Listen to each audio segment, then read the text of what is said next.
Today I'm here with the Sony a7 Mark II and the Zeiss Batis 85mm 1.8. What can I say about the Batis 85mm 1.8? Is I love it.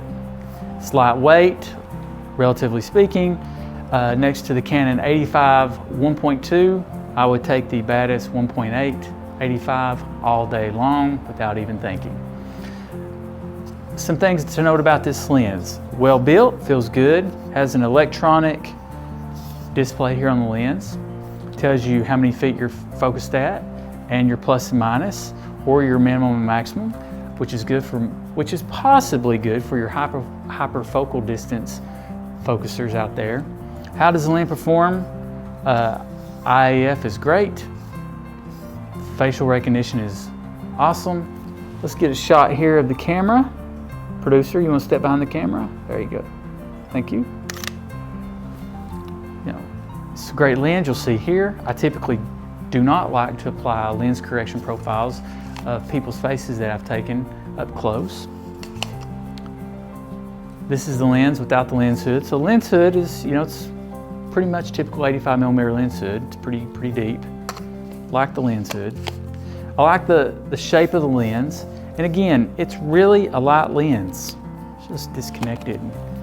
Compared to the Canon 85 f1.2, it is a light lens. And that is saying something, because that 85 Canon is a beast. So to me, good focal length, good performer.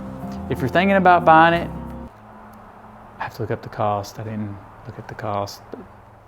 This lens currently goes for $1,199, $1,200 US dollars at B&H Photo. They're a little hard to find, but I think they're worth the wait. If you're looking for an 85, this will be a hard choice between the Sony FE 90 macro and this, but I would take the Batis 85 simply because it's smaller, so the Sony 90 comes out a bit more with the lens hood on it. The Sony 90 seems to be a little more fidgety. Focus isn't as good. With this, focus is fast, sharp, clean. The lens is just great. If you do apply the lens correction profiles in Adobe Lightroom, you get a fantastic image to work with, and if you don't, you still get a fantastic image to work with. As a lot of times when I focus faces of people up close, say like for a close headshot, which I typically would like something a little bit longer to give compression, the Batis 85 gives a fantastic rendition of that person's face. So really like the Batis 85 1.8. If you have any questions, you should post them below. We'll answer them as quickly as we can. We've tested this lens on the Sony a7 and a7 Mark II and an a7R Mark II, and it does well on all. It is a beast of a lens, and we really like it.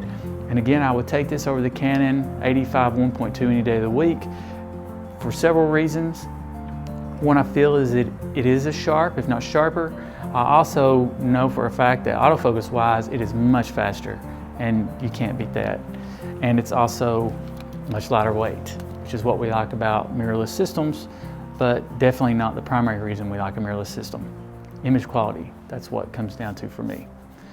Thanks very much. Leave me your thoughts below.